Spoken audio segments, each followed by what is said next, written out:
এইবোৰ আকৌ কিহৰ চেক পালে আপোনালোকে জানেনে? আমাৰ মহিলাসকলৰ মুখত হাঁহি তত নাই, দেখিছেনে? চেক পালে আমাৰ মহিলাসকল একদম উৎফুল্লিত হৈ যায়। চাওকচোন এইবাৰ কিহৰ শপত গ্ৰহণ কৰালে? আমি বাৰে বাৰে মহিলাসকলে শপত গ্ৰহণেই কৰি থাকিম নেকি বাৰু? ঠিক আছে, আৰম্ভ কৰিছোঁ।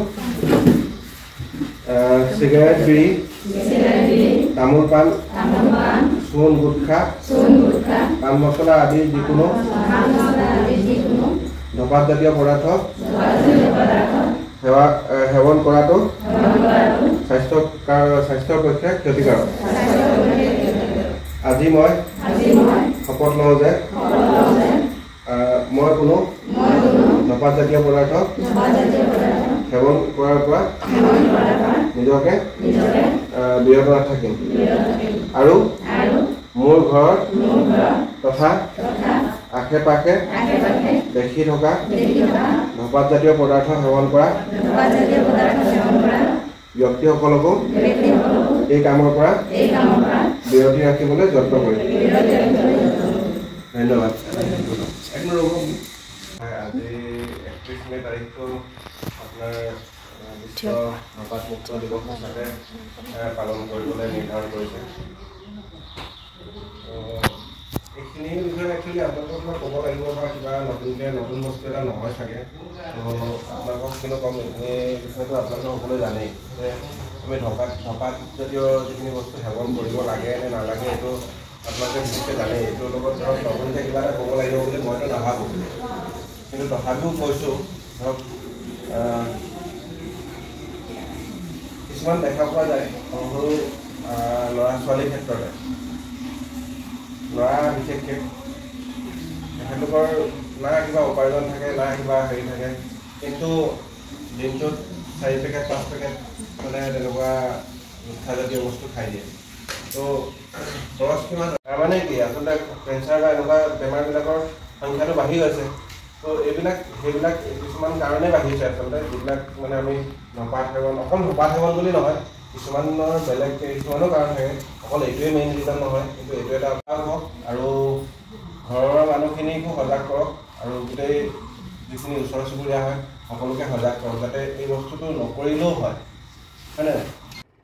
এইয়া দেখিছেনে, আমি শপত চপত খাই কৰি ঘূৰি আহি বুলি ভাবিলোঁ এইডোখৰটো অকণমান চাংখাতিৰ পৰা আমাৰ ঘৰলৈকে যোৱাডোখৰ চেনেহীটো অকণমান ধুনীয়া হৈ আছে, যিহেতু সেউজীয়া চবফালে সেউজীয়া হৈ আছে। সেয়েহে মই অকণমান ভিডিঅ' কৰি দেখুৱালোঁ আপোনালোকক।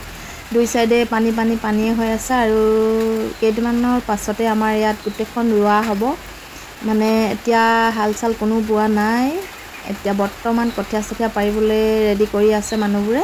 আৰু এই চাংখাতি পথাৰখন আচলতে বৰ দ পথাৰ, ইয়াত আগতীয়াকৈ খেতি কৰি দিলেহে ধানটো আচলতে পোৱা হয়, নহ'লে পিছতীয়াকৈ হ'লেও কেতিয়াবা বানপানী আহি মাৰি পেলায়। সেয়েহে এই ইয়াত এতিয়া হাল চাল একো বোৱা নাই। এতিয়া আমি গৈ আছোঁ ঘৰলৈ। মই আচলতে আজি স্কুটি লৈ নগ'লোঁ, স্কুটি লৈ নোযোৱাৰ কাৰণে সুনিতাৰ লগতে আহিলোঁ। এইবোৰ দেখিছেনে কি সুন্দৰকৈ ফুলবোৰ ফুলি আছে। দুয়ো কাষে ৰাস্তাত ধুনীয়াকৈ গছপুলিবোৰ ৰুই দিয়া হৈছিল।